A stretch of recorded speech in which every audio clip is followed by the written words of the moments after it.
Hello students, welcome to one step with Dilip sir YouTube channel. आज हम यहाँ पे जर्नल 11th का जो हमारा चैप्टर है उसके बारे में डिस्कशन करने वाले हैं और यहाँ पे जर्नल एंट्री भी कैसे की जाती है वो सीखने वाले हैं। Now I will write some kind of journal entries here जो हमें हमारे आगे के काम को आसान करेगा। ओके, अभी जैसे हमने डिस्कशन किया, मैंने यहाँ पे जर्नल का क्वेश्चन लिखा हुआ है and the transaction also, business transaction also I have written here. Journalize the following transaction in the books of Patil and Sons Stores 2019 April 1st of April Sagar started business with cash rupees 40,000 first transaction. Then second on 3rd of April purchased goods from Amit for rupees 20,000 on credit. Then next 5th of April paid salary rupees 5,000. Next one sold goods to Mahesh rupees 10,000 on cash. And last on 13th of April purchased furniture from Rakesh for rupees 25,000 on cash. Okay. Now we make a column for the journal entry here. Columns are, first column क्या रहता है, always to be a date, correct?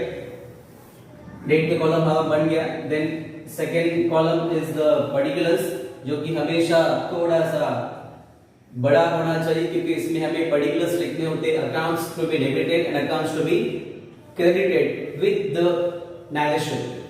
Then next LF,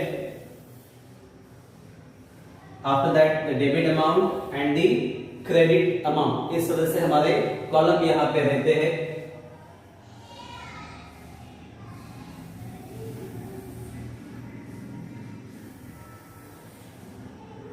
right, ऊपर यहां पे हम लिखेंगे in the books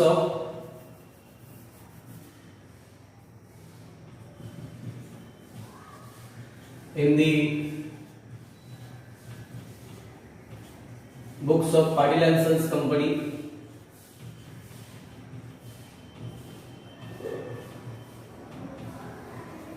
stores, not company,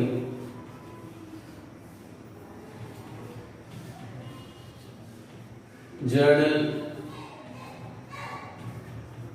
entry, date,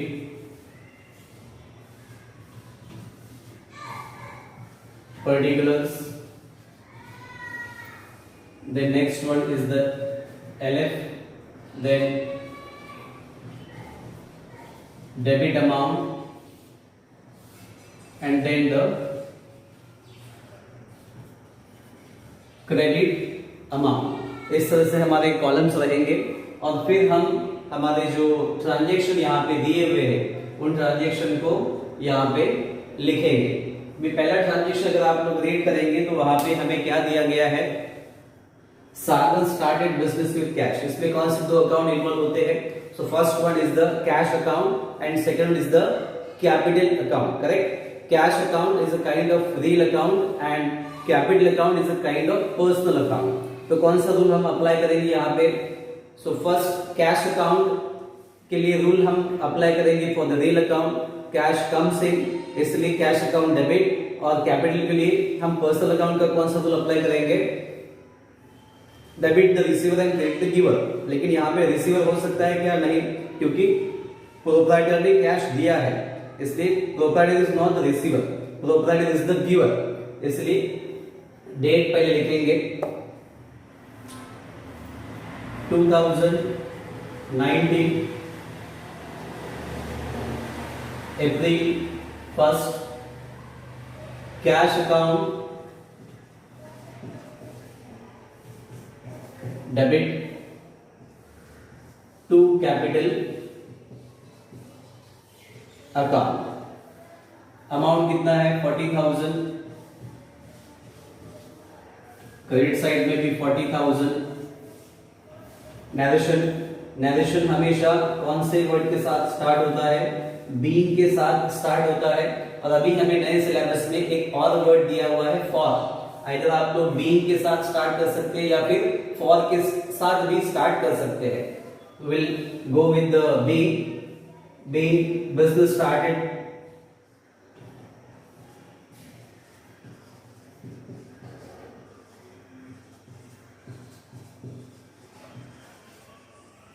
with cash.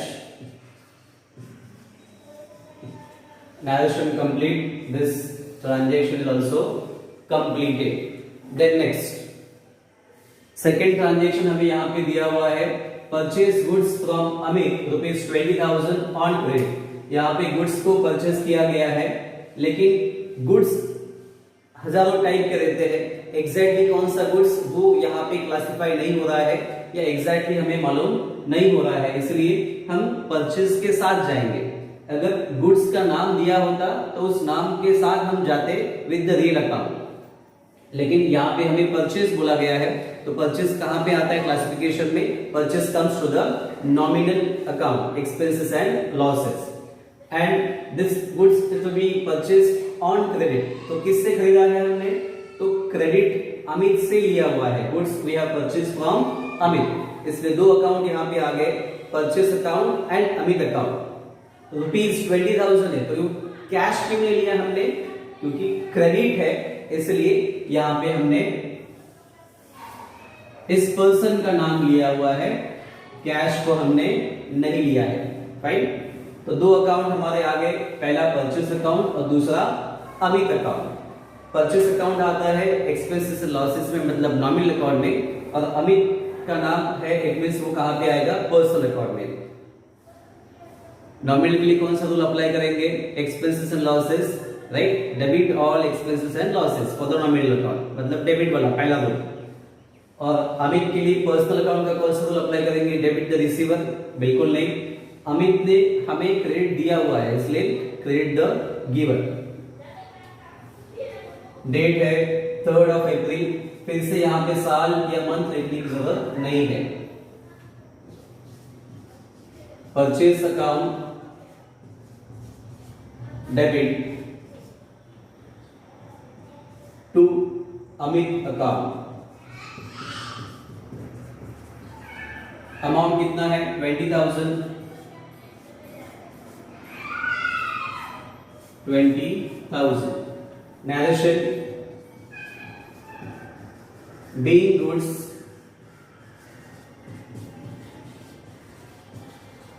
purchased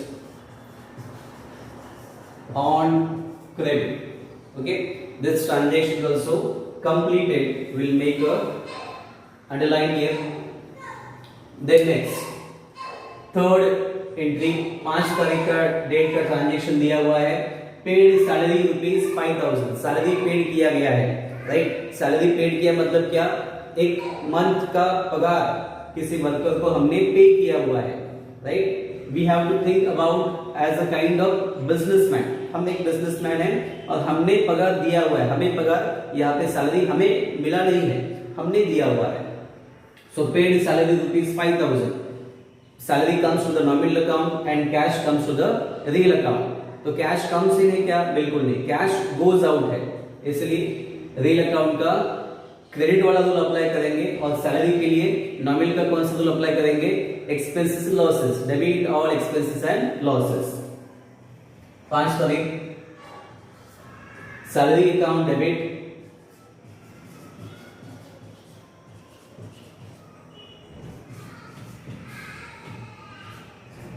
to cash account. Amount है 5,000।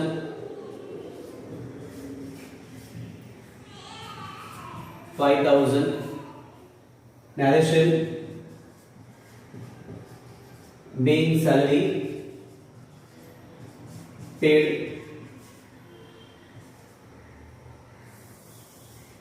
Okay. जिस वक्त आप लोगों को नरेशन क्या लिखना है ये अगर समझ में नहीं आता है तो स्ट्रेट वे आप लोग पूरा का पूरा ट्रांजेक्शन वहां पे लिख सकते हैं और ब्रैकेट को कंप्लीट कर सकते हैं, कोई भी आपका नरेशन गलत नहीं दे सकता। Then next, second last transaction 10th of April, sold goods to Mahesh ₹10,000 on cash. हमने गुड्स को बेचा है, सोल्ड किया मतलब क्या किया? सेल किया, राइट? तो दो अकाउंट यहाँ पे कौन से इन्वॉल्व होंगे? हमने गुड्स को कैश में बेचा है, तुरंत कैश बेच दिया और पैसा ले लिया, तो यहाँ पे सोल्ड मतलब कौन सा अकाउंट आएगा? Sale account. Then second one to Mahesh, Mahesh को हमने बेचा है तो महेश का नाम आएगा क्या? नहीं, महेश ने गुड्स खरीदा है, जरूर खरीदा है, लेकिन कैश दिया है, इसलिए महेश का अकाउंट कब लिखते? अगर यहाँ पे ऑन कैश के अलावा क्रेडिट ऐसा वर्ड होता तो महेश का नाम लिखते। यहाँ पे महेश ने कैश दिया है, इसलिए sale account and cash account, ऐसे दो अकाउंट यहाँ पे आएंगे। तो कौन से अकाउंट के लिए कौन सा रूल अप्लाई करना है क्लासिफिकेशन की तरफ से? कैश अकाउंट है तो कैश अकाउंट किस में आता है? रियल अकाउंट में आता है। और कैश के लिए रूल क्या अप्लाई करेंगे? Debit what comes in, credit what goes out. तो यहाँ पे कैश हमें मिल रहा है कि कैश हम दे रहे हैं? डेफिनेटली हमने सेल किया है, इट मींस कैश हम रिसीवर है, इसलिए कैश कम्स इन, तो कैश के लिए डेबिट का रूल अप्लाई हो गया, तो कैश अकाउंट डेबिट। और हमने सेल किया है तो सेल किस में आता है? नॉमिनल में आता है। Expenses losses credit income and gains, तो सेल एक्सपेंसेस लॉसेस है क्या? बिल्कुल नहीं, इट्स इनकम एंड गेन, इसलिए क्रेडिट। 10 तारीख का ट्रांजेक्शन है, cash account debit to sales account, या सेल अकाउंट लिखो तो भी चलेगा। 10,000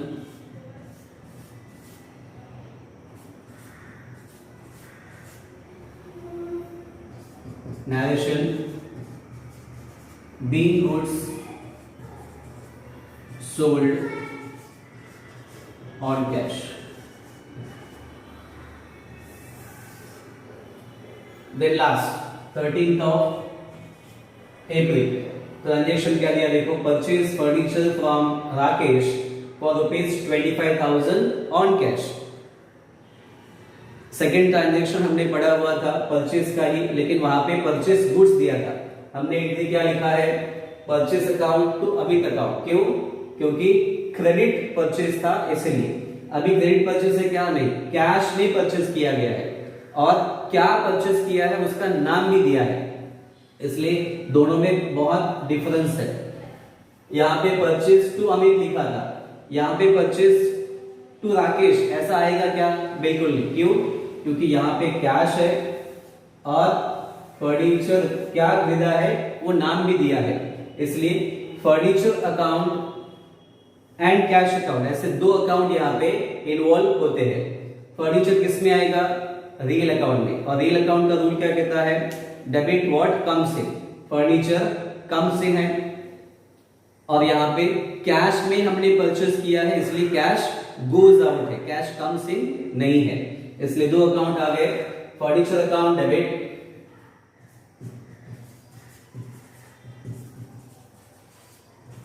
furniture account debit to cash account, amount is 25,000.